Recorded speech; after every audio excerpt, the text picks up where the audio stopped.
Welcome to Maker Monday. Today we have Portland Saturday Market member Dagny Haug here with us to have us all share some fun information about her. So Dagny, why don't we start with, you can describe the kind of work you do and how long have you been a PSM member? Sure, Sherry. So my whole gig is Comedy Underpants. That's the name of my booth is Bonus Pants. And the idea is that I make boxers out of novelty fabrics and throw in some comedy. And then I take the leftover fabric and I make other fun practical items. And I've been a member of the market for 12 years. And your booth is fun. It is fun to just look at all your goodies there. Tell us a little bit about your background. Well, I majored in theater in college with a costume design emphasis. And my mom had taught me how to sew from a very young age. So it became an obvious fit for me to go work in the costume shop for my work study on the campus. And yeah, I was surrounded by people who were very crafty my entire childhood, and I don't think that any of them really imagined that it was something you could make a living at. Sounds fascinating. Oh, I still kind of fantasize about being behind the scenes in theater with costumes. What fun. What are you trying to say through your work? Novelty and quality are not mutually exclusive. Excellent. So true. You definitely proved that. Who or what would you say are your biggest influences? Most people say, their parents or Shakespeare or something. My number one influence in this world is Jim Henson. I love it. I mean, I grew up in the 70s and raised with Sesame Street around and the Muppet Show around all the time. And it became clear to me from a very early age that I was laughing at different stuff than the adults were laughing at. And as I kind of broke that down, it became clear to me that he was operating on multiple layers. And so as I grew up, then that kind of worked its way into my sense of humor. And the way that I deal with the boxers, where I write a title for the boxers based on the theme, and then I have a suitable for list on the back of the wrapper. That sort of is how the humor part expresses itself. And then furthermore, I'm just crazy about Stephen Sondheim for wordplay. I love it. I love it. I'm quite a bit older than you, and the Muppets reminds me of when I was growing up with Rocky and Bullwinkle show. Had the same kind of thing with the different levels, and I would just crack up, and yeah, same thing. I like that kind of humor. Right. Okay, do you sell or exhibit your work at other places besides Portland Saturday Market? Well, every time that anyone drops trow and they're wearing my boxers, then they're exhibiting my work, and I thank them for it. Otherwise, I sell online through Etsy, and I've done very few shows, and obviously in the COVID scenario, we're kind of out of that business now. Yes, we are, and boy, are we working at other creative outlets. And yes. Okay, how do you price your work? With the boxers, it's per leg. And I always make sure it's divisible by 3 because I know how guys count legs. Oh, so true. So true. Do you cultivate a following or a collector base? Yeah. It was really strange to me when I first started getting pictures of people's underwear drawers. Not in a creepy way, but in a what the hell is this way? And it became clear. I mean, the people have very strong feelings about the cut and fit of their underwear. It's like the one thing that no one can take away from you is how you like to wear your underpants. And there are a lot of people who just prefer my cut and fit. And if they get the additional bonus of some comedy and some fun fabrics, then great. They're off to the races. Excellent. Yes, if your underwear doesn't fit right, it's not a good day. And if it fits right, and it's funny, perfection. Do you have any special habits or tips for budgeting your creative time? No. I don't. I'm terrible at it. I hope that somebody else who does these interviews has some good advice, because I'll be interested to hear. I think anybody that's creative is going to be looking for that answer always. It's so hard. It's so hard. Yep. What role do you, this is a little bit up there here, what role do you feel the artist has in today's society? A lot of the world is just corporate sameness and blandness. And as artists, I think we provide texture and integrity to this landscape of just sterility and a lack of uniqueness. So we're the opposite. We're the yang to that yin. I totally agree. It's truly the little things that count and the uniqueness. I think there's always going to be a place for well-made and creative, handmade things. And that's why the market is so cool. It's just full of fun stuff like that. Right. All right. How would you say your work has evolved over time compared to how it started? And, you're a real pro at all this now. How did it grow? When I started, I wasn't as interested in taking risks with going too far out there with the jokes. I look at some of the old jokes that I wrote, and they're kind of yeah, but they were funny at the time. Right? They're very predictable. They're very safe. And now I will just go there. Yeah, you have, yeah.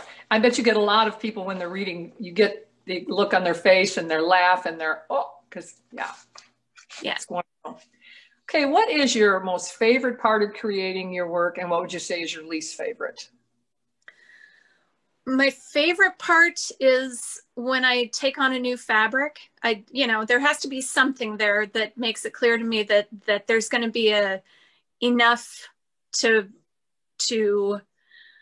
speak to enough people as a point of interest. And there's going to be enough kind of fodder for making the jokes. I go through a free association process, and then I sort of write a bunch of initial stabs at jokes, and then I winnow down to make sure that I'm getting it to the real heart of the comedy. That's my favorite part, is to find where the funny is.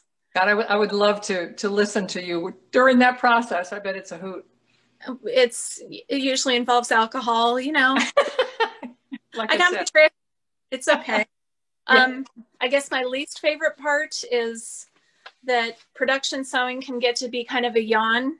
And if I get excited that I'm changing color of thread on my sewing machine, then I know it's time to get out of the house. Yeah. Some of that kind of mindless sewing can be relaxing, but there's a limit, right? There's a meditative aspect to it. I mean, otherwise I wouldn't have been able to suck it up for 12 years, but it can be a grind. It's a grind. Does your work have any particular theme or themes, or what is maybe your current favorite at this point?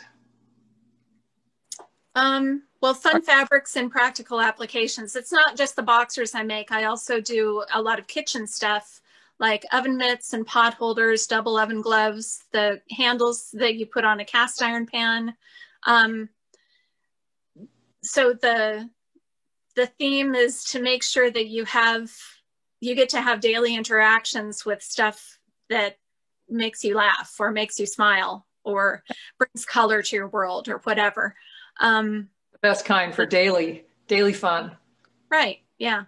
Can you recall a personal experience that influenced one of your pieces? Down at the market, I have a lot of really fun customer interactions. And I remember I was introducing the Plunderwear Viking theme boxers.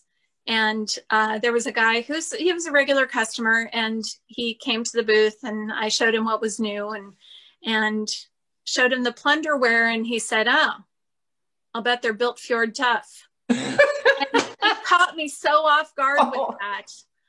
It cracked me up, and I probably gave him a discount, and I marched right home just like I told him I would, and I printed up brand new labels with that as the secondary title to Plunderwear, Built Fjord Tough. I love it. That is so fun. And that's one of the fun things about selling directly to the customer. I mean, that interaction is so much fun, and seeing how they enjoy their work. And that was a bonus. You got a great idea with that one. Having that immediate feedback, you know, it's priceless, really. There's nothing like it. Nothing like it. And the life of an artist can be lonely. So how do you counter that for yourself? Besides the market weekends, which are a hoot. Right.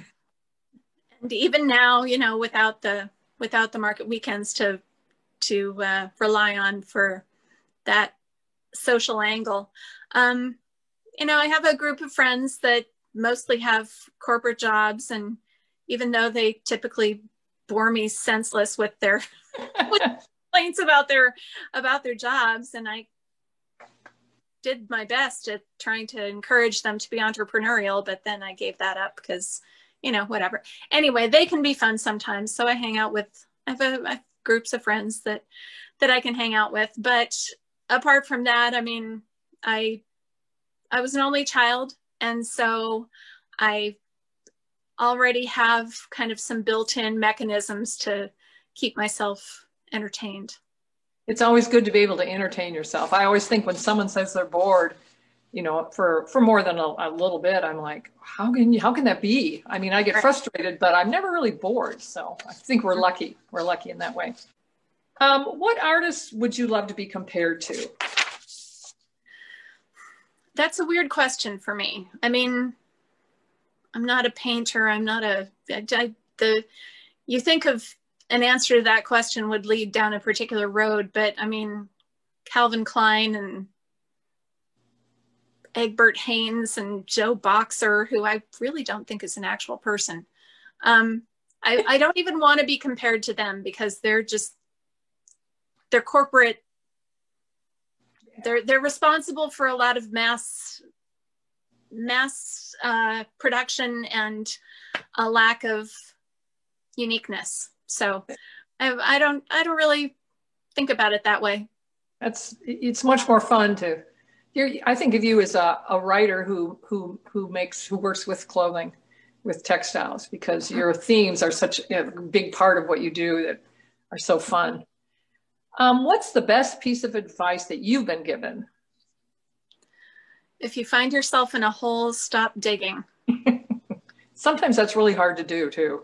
You know, I've invested this much in there, but yeah, you're right. Just cut your losses. Exactly. Professionally, what is your goal? To get my hands in as many men's pants as I can. Are you keeping track? What wouldn't you do without? What do you really have to always have?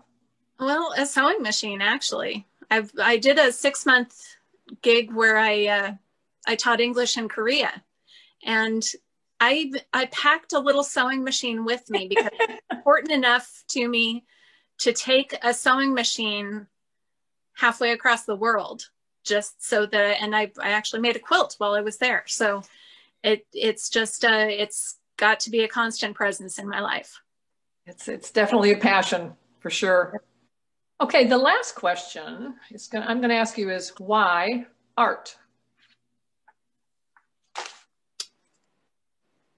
I'm actually more of a Paul girl because he has a broader solo discography. I love it. I love it. Well, I think we'll leave our viewers to ponder that last answer. It took me a minute or two, but it's great. It's great fun, Dagny. And this was our great introduction to our first Maker Monday. And we all hope we'll see everybody down at the market again in the spring. For sure. In the meantime, look for us all online because we're still here. We're still working and we're all over Facebook and Instagram. Yeah. So absolutely. Thank you so much. Yes. Okay. Awesome. Thanks, Sherry.